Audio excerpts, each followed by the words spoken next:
Hello dear students, welcome to Spark Education. So प्यारे बच्चों, आज की जो ये वीडियो है ये क्लास 10th के बच्चों के लिए काफ़ी इंपॉर्टेंट रहने वाली है।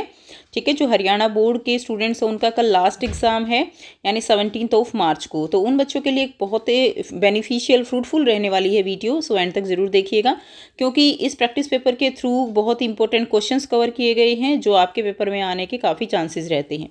ठीक है, तो आप यहाँ से देख लीजिए। समय रहेगा 3 घंटे, अधिकतम अंक रहेंगे 80। वीडियो एंड तक ज़रूर देखिएगा और कमेंट करके बताइएगा कि आपको वीडियो कैसी लगी। तो सबसे पहले तो जनरल इंस्ट्रक्शंस दी गई हैं। सभी प्रश्न जो है वो अनिवार्य रहते हैं। आपको ऐसे पता लगेगा कि किस तरह से आपको जो पेपर का प्रेजेंटेशन है वो भी करना है। 1 अंक वाले प्रश्न देखने को मिलते हैं, 2 अंक वाले, ठीक है, 3 अंक वाले प्रश्न 40 से जो है 60 शब्दों में आपको आंसर देना होता है, 5 अंक वाले होते हैं और आपका मैप दिया हुआ होता है। तो यहाँ से हम स्टार्ट करेंगे। सबसे पहले देखिए, खंड क दिया गया है। सेक्शन ए में MCQs रहेंगे। फर्स्ट देखिए, प्रश्न 1 है, सिंधु सभ्यता के लोग किसकी पूजा करते थे? तो मेरे आंसर करने से पहले आप खुद से ज़रूर आंसर कीजिए कि आपको ये क्वेश्चंस के आंसर आते हैं या नहीं आते हैं। तो सिंधु सभ्यता के लोग किसकी पूजा करते थे? पशुओं की, वृक्षों की, शिवलिंग की या उपरोक्त सभी? तो इसमें आ जाएगा उपरोक्त सभी। ठीक है, हिंदी और इंग्लिश मीडियम दोनों में साथ साथ डिस्कस करेंगे। What did the people of Indus valley civilisation worship? तो आंसर आ जाएगा ऑल ऑफ द अबव। प्रश्न 2 है, मिस्र के राजा को क्या कहा जाता था? क्या कहा जाता था मिस्र के राजा को? तो उसको फराहो कहा जाता था। ठीक है, आंसर हमारा क्या हो जाएगा? आंसर हमारा ग हो जाएगा, pharaoh. C will be the right answer. What was the king of मिस्र कॉल्ड? महाराजा, वांग, फराहो और एडमिनिस्ट्रेटर। तो फराहो कहा जाता था। नेक्स्ट, शास्त्रों में धर्म के कितने लक्षण बताए गए हैं? तो शास्त्रों में बच्चों धर्म के जो है वो कितने लक्षण बताए गए हैं? How many characteristics of religion are mention in the scriptures? तो 10 लक्षण बताए गए हैं, 10 कैरेक्टरिस्टिक्स बताई गई हैं। क्वेश्चन नंबर 4 है, श्रीलंका कब आज़ाद हुआ? श्रीलंका कब आज़ाद हुआ आपको बताना है। ठीक है, तो कब हुआ था? 1948 में श्रीलंका आज़ाद हुआ था। When did Sri Lanka become independent? In 1948। Next देखिए, यूरोपीय संघ का मुख्यालय है। तो यूरोपीय संघ का मुख्यालय कहाँ पर है? Where is the headquarter of the European Union? तो कहाँ पर है? ब्रुसेल्स में है। यूरोपीय संघ का मुख्यालय ब्रुसेल्स में है। नेक्स्ट देखिए, क्वेश्चन नंबर 6 है, भारत ने परमाणु परीक्षण कहाँ किए? भारत ने परमाणु परीक्षण जो है वो कहाँ किए हैं? राजस्थान में किए हैं। Where did India conduct a nuclear test? In Rajasthan. Next, Rio de Janeiro पृथ्वी सम्मेलन कब हुआ? आपको बताना है, रियो डी जेनेरो पृथ्वी सम्मेलन जो है वो कब हुआ? 1992 में। When did the Rio de Janeiro earth summit takes place? In 1992। Next देखिए, क्वेश्चन नंबर 8 है, बाघ परियोजना कब शुरू की गई? तो बाघ परियोजना जो है वो कब की गई थी? 1973 में जो प्रोजेक्ट टाइगर है वो स्टार्ट किया गया था। When was project tiger started? In 1973। Next है, इनमें से रबी की फसल है। तो रबी की फसल इनमें से कौन सी है? रबी की फसल आपको पता है जो विंटर्स में ग्रो की जाती हैं, विंटर सीजन में, वो क्या होती हैं? वो रबी की फसल होती हैं। और दूसरी कौन सी होती हैं? जो रेनी सीजन में, बारिश के दिनों में की जाती हैं, वो जो है खरीफ क्रॉप कहलाती है, खरीफ क्रॉप्स। ठीक है, विंटर रबी की फसल कौन सी हो जाएंगी? गेहूं जो है यहाँ पर क्या है? रबी फसल है, रबी क्रॉप है। नेक्स्ट देखिए, किस पतन को दीनदयाल पतन कहा जाता है? किस पतन को दीनदयाल पतन कहा जाता है? कौन से पतन को कहा जाता है? Which port is called Deendayal? तो इसका आंसर क्या हो जाएगा? कांडला।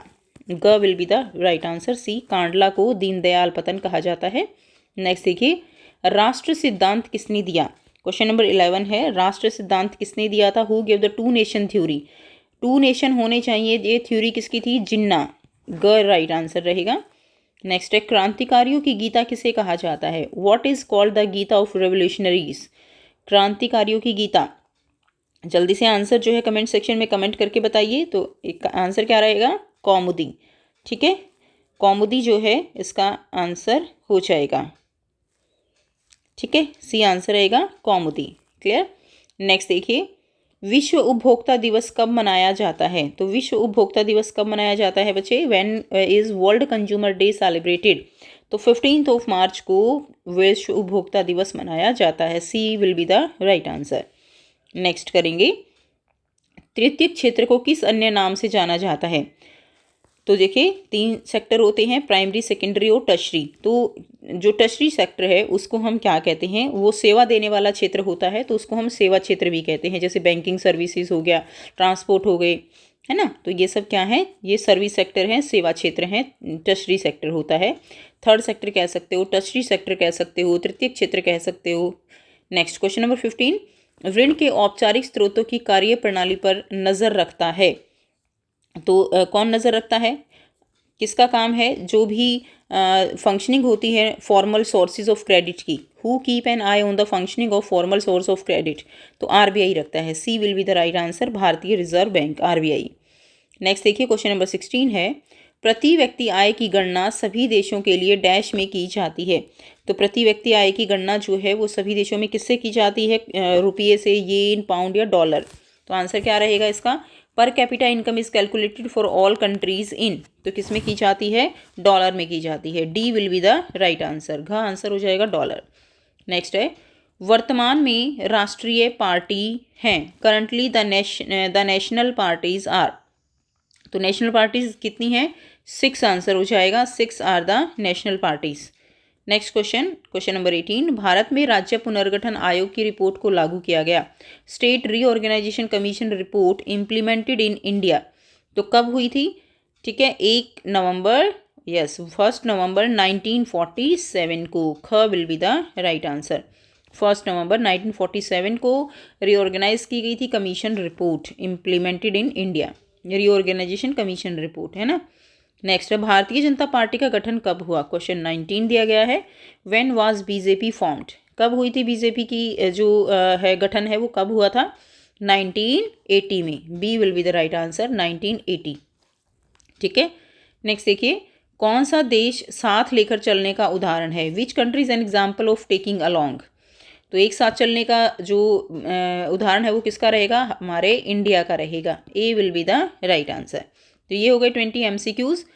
आई होप आपको सारे MCQs क्लियर हैं, ठीक है। अब हम सेक्शन बी की तरफ चलते हैं। सेक्शन बी में देखिए हम 2-2 मार्क्स वाले क्वेश्चन को डिस्कस करेंगे। इसमें आप कह सकते हो history, pol science, economics, geography, सारे क्वेश्चन जो है इकट्ठे दिए गए हैं जैसे 2 मार्क्स के। जबकि आपका जो पेपर पैटर्न है उसमें क्या आता है ना आपका कि आपके जो हिस्ट्री है उसके क्वेश्चन अलग मिलेंगे, पोल साइंस के अलग मिलेंगे, जियो के अलग मिलेंगे। बट इस पेपर में आपको जैसे 2 मार्क्स के एक साथ हैं, 3 मार्क्स के एक साथ हैं, जो MCQs हैं वो एक साथ हैं, ठीक है। इस तरह से पैटर्न दिया गया है, क्लियर।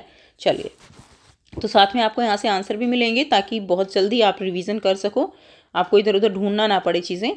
तो क्वेश्चन नंबर 21 है, सरस्वती सिंधु सभ्यता के किन नगरों में किलेबंदी के साक्ष्य मिले हैं। किलेबंदी के साक्ष्य बताने हैं आपको। In which cities of Saraswati Indus valley civilisation has evidence of fortification been found.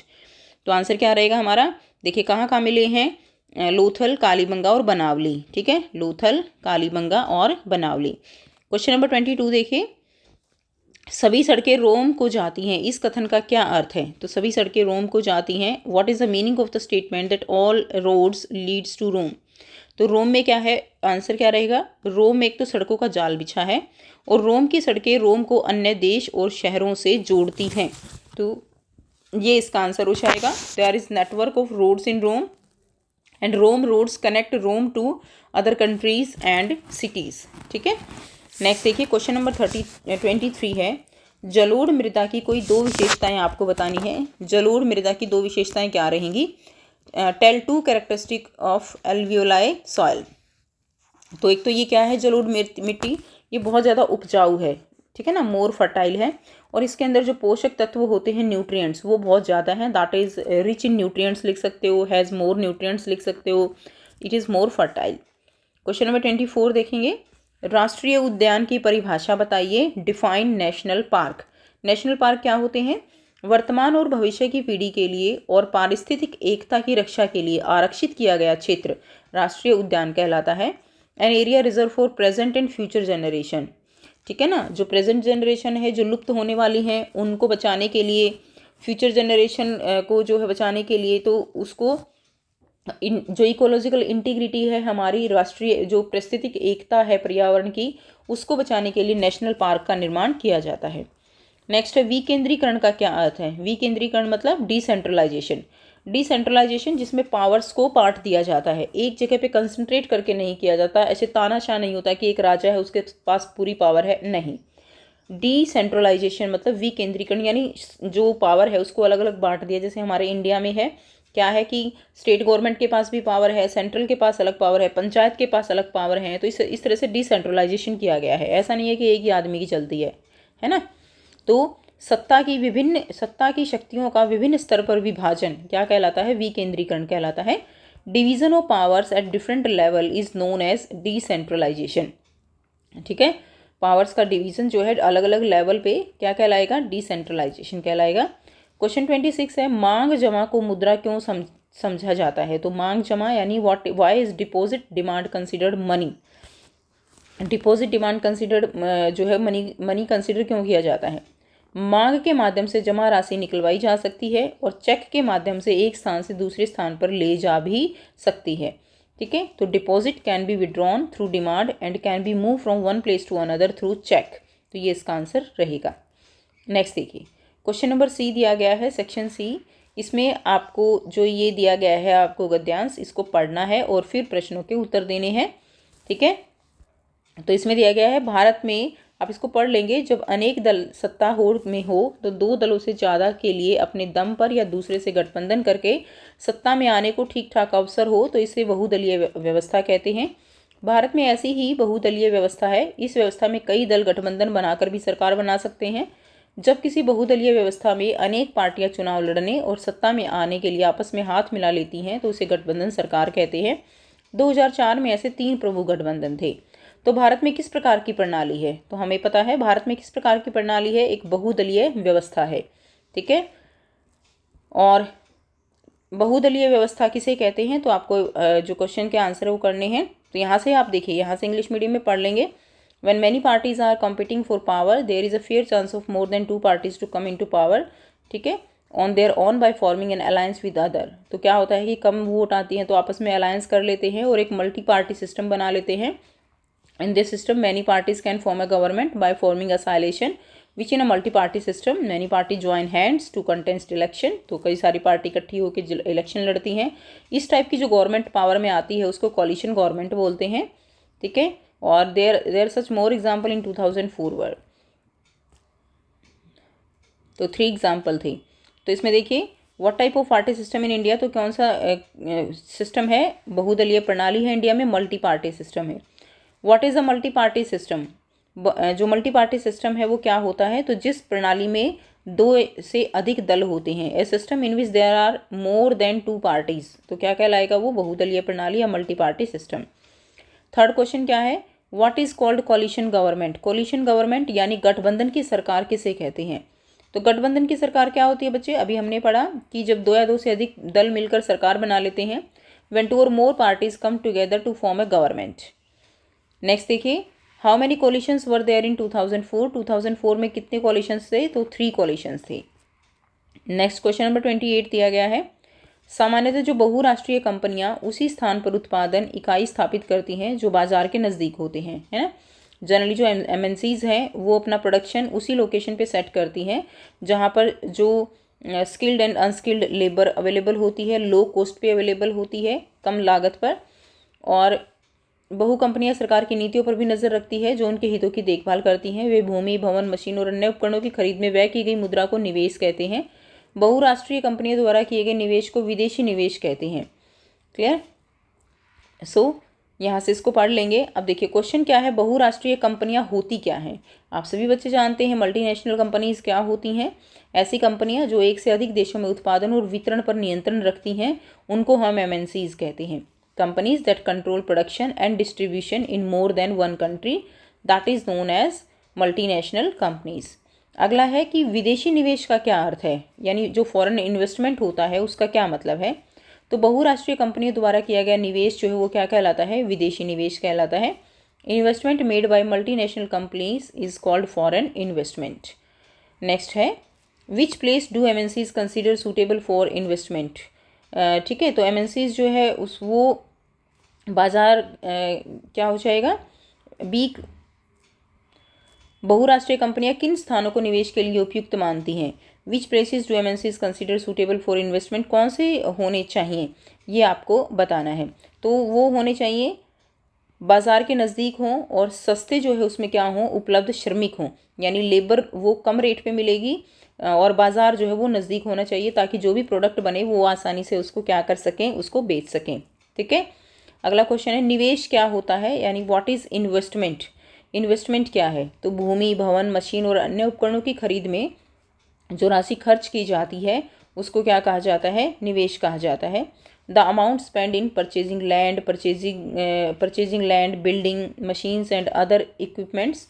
ठीक है, तो उसको क्या कहा जाता है, उसको इन्वेस्टमेंट कहा जाता है। इक्विपमेंट्स आएगा, ठीक है, इक्विपमेंट्स इज कॉल्ड इन्वेस्टमेंट। अब ये हो गए क्वेश्चन जो है 2 मार्क्स के क्वेश्चन। ठीक है, तो यहाँ से आप ये 1 मार्क्स के थे, ये सोर्स बेस्ड टाइप क्वेश्चन है 1 मार्क्स के। उसके बाद देखिए सेक्शन डी दिया गया है, 3 मार्क्स के क्वेश्चन रहेंगे। सरस्वती सिंधु सभ्यता की मुहरों का वर्णन करना है। Describe the seals of Saraswati Indus civilization. तो जो सिंधु सभ्यता की मुहरें थी, सरस्वती सिंधु सभ्यता की, तो वो कैसी थी, वो चकोर थी, देवर स्क्वायर, वे आयताकार थी, देवर रेक्टेंगुलर। मुहरों पर पशु पक्षी और देवी देवताओं के चित्र बने थे। There were pictures of animals, birds, gods and goddess on the facet. ठीक है, उसके बाद गौतम बुद्ध के 4 आर्य सत्य बताओ। तो गौतम बुद्ध के 4 आर्य सत्य कौन से थे, tell the 4 noble truth of Gautam Buddha. तो संसार के जन्म मरण संयोग वियोग लाभ हानि दुख हैं। ठीक है, in the world there are birth death coincidence and separation, gain and losses and sorrows। सभी प्रकार के दुखों का निवारण जो है वो क्या है, सभी प्रकार के दुखों का कारण जो है, ठीक है, सभी प्रकार के दुखों का कारण क्या रहेगा, वासना है, और वासना से छुटकारा ही दुखों का क्या रहेगा, निवारण रहेगा। तो lust is the reason to all type of sufferings and freedom from lust is the only solution to suffering. ठीक है, उसके बाद नेक्स्ट देखिए अष्ट मार्ग से दुखों पर विजय प्राप्त किया जा सकता है, यानी sufferings can be overcome through the 8 path.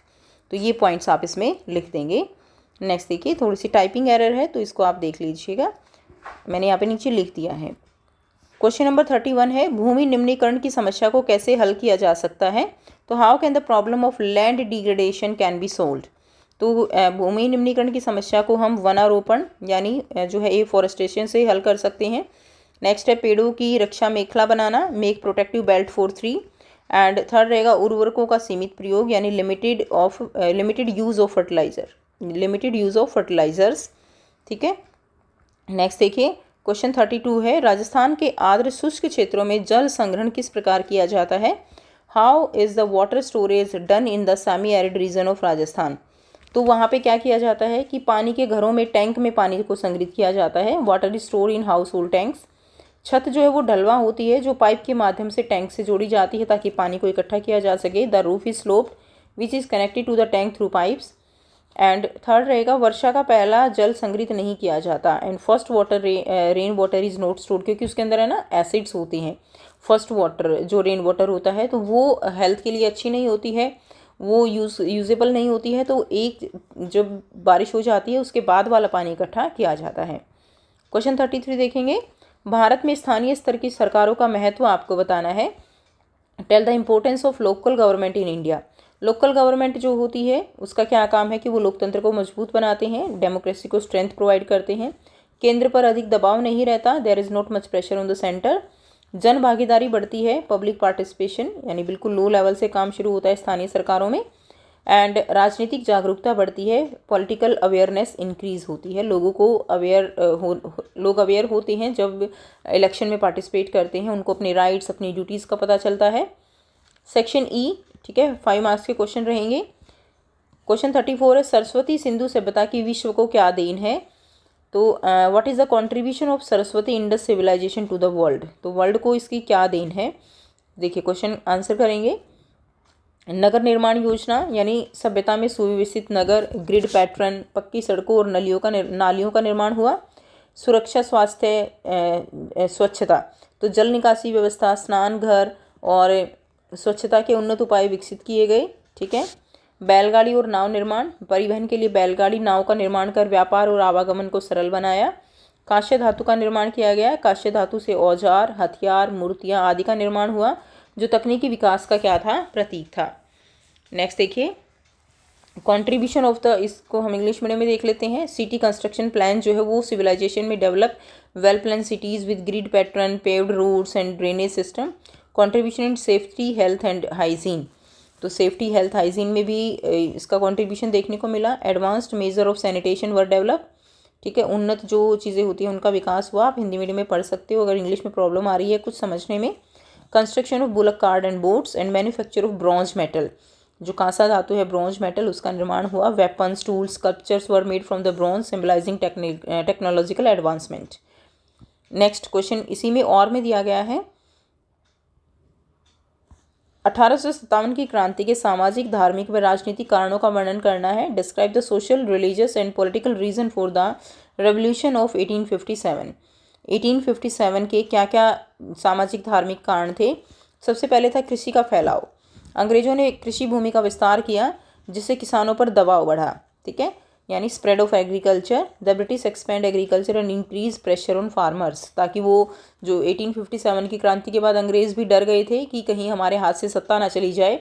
उन्होंने बहुत सारी नीतियाँ लागू की, बहुत सारी चीज़ें जो हैं उन्होंने और उनके ऊपर थोपने की कोशिश की। कुछ चीज़ों में उन्होंने रिलैक्स भी किया था कि कहीं दोबारा विद्रोह ना हो जाए। कुछ जो जमींदार थे उनको उन्होंने अपने इन्फ्लुएंस में लेने की कोशिश की कि ये लोग पावरफुल हैं तो इनको अपने अंडर करना ज़रूरी है, इनका विश्वास जीतना ज़रूरी है। इस तरह की चीज़ें जो है उन्होंने स्टार्ट की थी। दूसरा था झूम खेती का विस्तार।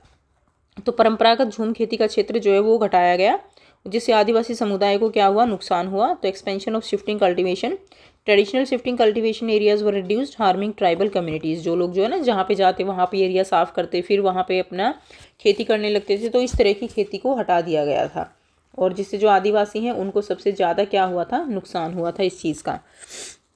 नेक्स्ट देखिए, नंबर 3 है खनन। तो इसमें क्या है, अंग्रेजों ने खनिज संसाधनों का दोहन शुरू किया जिससे पर्यावरण और स्थानीय लोगों पर असर पड़ा। माइनिंग स्टार्ट की। The British began exploiting mineral resources affecting the environment and local communities. Next है वनों को काटना। तो वन भूमि को काटकर कृषि और रेलवे के लिए उपयोग में लाया गया। Cutting of forest, forest land were cleared for agriculture and railway expansion. अवैध शिकार, ब्रिटिश अधिकारियों द्वारा अवैध शिकार से वन्य जीवों को नुकसान पहुंचा।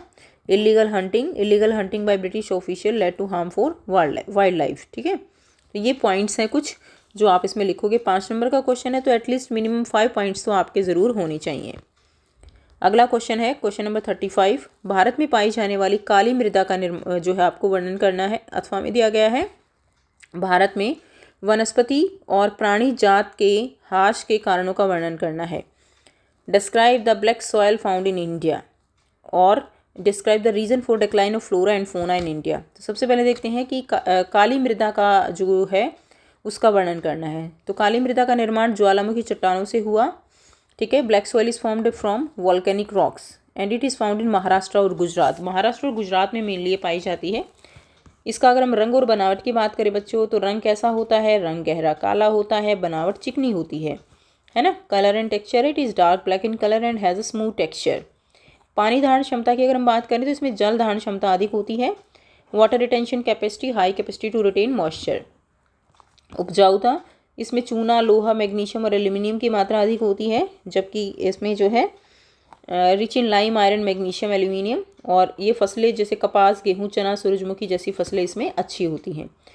नेक्स्ट जो दिया गया है क्वेश्चन कि भारत में वनस्पति और प्राणी जात के ह्रास के कारण कि जो है डिक्लाइन क्यों हो रहा है इंडिया में फ्लोरा और फोना का, उसको एक्सप्लेन करना है। तो सबसे मेन रीज़न तो क्या है कि वनों की कटाई हो रही है। कृषि और जो इंडस्ट्रियलाइजेशन हो रहा है लगातार पॉपुलेशन बढ़ने से, उससे वनों की अंधाधुंध कटाई हो रही है जिसकी वजह से इफेक्ट हो रहा है। तो आप लिख देंगे first point deforestation, excessive cutting of forest for agriculture and industrialization. शिकार और अवैध व्यापार में जानवरों का अवैध शिकार और अंगों का व्यापार हो रहा है, हंटिंग एंड इलीगल ट्रेड है। उसके बाद पॉल्यूशन है, वायु, जल और भूमि प्रदूषण से जीवन का संकट है पॉल्यूशन, ठीक है, जो कि बायोडाइवर्सिटी को बहुत ज़्यादा इफेक्ट करता है। आवासीय क्षेत्र का विस्तार, तो लगातार पॉपुलेशन बढ़ने से लोगों की डिमांड बढ़ रही है जिससे कि जो प्राकृतिक आवास हैं उनको नष्ट किया जा रहा है, पेड़ों को कह सकते हो, एग्रीकल्चर कम हो रहा है ना। उसके बाद जलवायु परिवर्तन, तो तापमान में वृद्धि और मौसम चक्र का असंतुलन हो रहा है। उसमें भी कहीं ना कहीं ह्यूमन बीइंग का ही हाथ है जलवायु में परिवर्तन से, जैसे पॉल्यूशन बहुत बढ़ रहा है तो क्लाइमेट चेंज इसका आ जाएगा, rising temperature and unpredictable weather pattern. Question number 36 देखेंगे, भारतीय संघ की भाषा नीति की प्रमुख विशेषता बताइए। भारतीय संघ की जो भाषा नीति है उसके बारे में आपको पॉइंट्स लिखने हैं। Language policy of India union, tell the main features. ठीक है, तो राजभाषा जो है क्या है, हिंदी जो है वो हमारी क्या है, राजभाषा, official language. Hindi is declared as official language of India, जिसको 14 सितंबर 1949 को अपनाया गया। और उसके बाद संवैधानिक के प्रावधान, अंग्रेजी भाषा का प्रयोग भी सरकारी कार्यों में सहायक भाषा के रूप में होता है। ठीक है, कॉन्स्टिट्यूशनल प्रोविजन है, English is used an associate official language for government work. भाषाई विविधता की बात करें तो संविधान की 8वीं अनुसूची में 22 भाषाओं को मान्यता दी गई है। ठीक है, 22 language are recognize under the 8th schedule of constitution. 4th है राज्यों को स्वतंत्रता, राज्यों को अपनी क्षेत्रीय भाषा चुनने की स्वतंत्रता है। That states have the freedom to choose their regional language. संवर्धन और संरक्षण की बात करें तो सभी भाषाओं के विकास और संरक्षण को प्रोत्साहित किया जाता है। Promotion and preservation, effort are made to promote and preserve all recognize language. ठीक है, ये आंसर हो जाएगा। इसके और में दिया गया है, आधुनिक लोकतांत्रिक व्यवस्थाओं में सत्ता की साझेदारी के अलग अलग तरीके क्या हैं। What are the different ways of power sharing in modern democratic system. आपको पावर शेयरिंग को एक्सप्लेन करना है कि मॉडर्न डेमोक्रेटिक सिस्टम में पावर शेयरिंग कैसे होती है। सत्ता की साझेदारी इंपॉर्टेंट क्वेश्चन है। ठीक है, 2 नंबर में भी के लिए भी इंपॉर्टेंट क्वेश्चन है ये, सत्ता की साझेदारी। तो देखिए, क्षेत्रीय स्तर पर सत्ता की साझेदारी क्या है, केंद्र और राज्य सरकारों के बीच सत्ता का विभाजन किया गया है ना। Regional level division of power between central and state government. सामाजिक समूहों में साझेदारी है तो समाज के विभिन्न वर्गों को प्रतिनिधित्व देना। ठीक है, सोशल ग्रुप पार्टिसिपेशन है, ensuring representation of different social group, उनको भी तवज्जो दी जाती है, उनके पास भी कुछ पावर्स हैं। उसके बाद है राजनीतिक दलों में साझेदारी, गठबंधन सरकारों में विभिन्न दलों को सत्ता में भागीदारी, यानी जब कोलिशन गवर्नमेंट बन जाती है, गठबंधन की सरकार होती है तो सभी को जो है क्या मिलती है, पावर मिलती है कुछ ना कुछ। Political party participation, power sharing among different political parties in coalition government. आर्थिक स्तर पर साझेदारी आप कह सकते हो, विभिन्न वर्गों को आर्थिक अवसर प्रदान किए जाते हैं। और संवैधानिक संस्थानों में अगर हम बात करें तो देखिए, न्यायपालिका, कार्यपालिका, विधायिका, तीनों में संतुलन बनाए रखना, तीनों के पास अलग अलग पावर हैं और तीनों ही जो है एक इंडिपेंडेंट बॉडी की तरह भी काम करती हैं। ठीक है, लेकिन कुछ ना कुछ जो है अंकुश लगाया हुआ है। इंस्टीट्यूशनल पावर शेयरिंग आप लिख सकते हो, इकोनॉमिक पार्टिसिपेशन लिख सकते हो, maintaining a balance among the judiciary, executive and legislature. Question number 37, मानव विकास सूचकांक क्या है, इसके घटकों का वर्णन आपको करना है। ठीक है, what is the human development index, describe its component. So क्या रहेगा, यह सूचकांक किसी देश की सामाजिक आर्थिक विकास की स्थिति को दर्शाता है। It is an index that measure the socio economic development of a country. जीवन प्रत्याशा है, जन्म के समय जीवन प्रत्याशा का स्तर। Life expectancy, measure the average life expectancy at birth.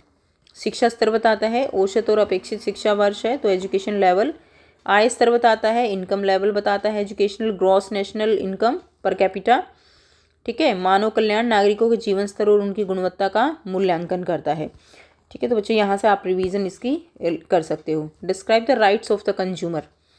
Consumer यानी उपभोक्ता के अधिकारों का वर्णन आपको करना है। तो उपभोक्ता के पास कौन कौन से अधिकार हैं, उसके पास सुरक्षा का अधिकार है, खतरनाक वस्तुओं से सुरक्षा का अधिकार है, जानकारी का अधिकार है, उसके पास चयन का अधिकार है कि कैसी वस्तु उसको लेनी है, सेवा का चयन का अधिकार है, सुनवाई का अधिकार है, शिकायतों के समाधान का अधिकार है, शिक्षा का अधिकार है।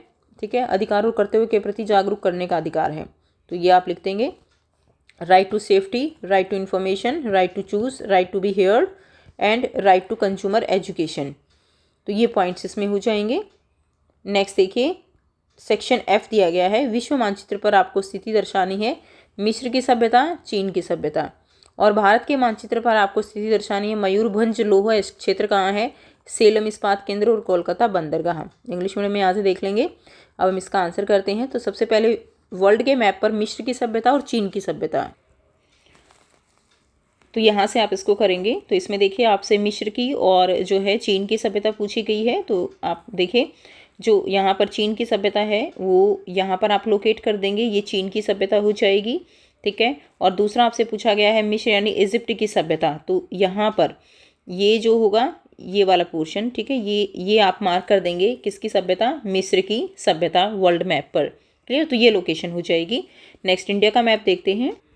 बाकी भी आप यहाँ से देख सकते हो, ठीक है, बाकी जो भी दी गई है, सरस्वती सिंधु सभ्यता है, चीन की सभ्यता, मेसोपोटामिया की है, मिस्र की, माया की और इंका की, ठीक है। तो यहाँ से आप इसको कंप्लीट मैप को जो प्राचीन सभ्यताएं हैं वो कर सकते हो। अगला जो क्वेश्चन है, देखिए आपसे पूछा गया है यहाँ पर, सेलम स्टील सेंटर है, कोलकाता पोर्ट है, मयूरभंज आयरन फील्ड है, ठीक है। तो यहाँ से आप कर सकते हो, ये क्या हो जाएगा, यहाँ पर ये लोकेशन मयूरभंज की हो जाएगी, ये लोकेशन यहाँ पर सेलम की हो जाएगी, और ये क्या है, कलकत्ता पोर्ट है, ठीक है। तो यहाँ से ये आप लोकेशन इसकी कर सकते हो। तो ये था कंप्लीट इम्पोर्टेंट क्वेश्चंस, या पेपर कह सकते हो, इम्पोर्टेंट क्वेश्चंस कह सकते हो। आई होप आप सभी बच्चों के लिए वीडियो जो है वो बेनिफिशियल रहेगी। अगर अच्छी लगी तो इसको ज़रूर से लाइक कीजिए, शेयर कीजिए और चैनल को कीजिए सब्सक्राइब और वीडियोज़ के लिए।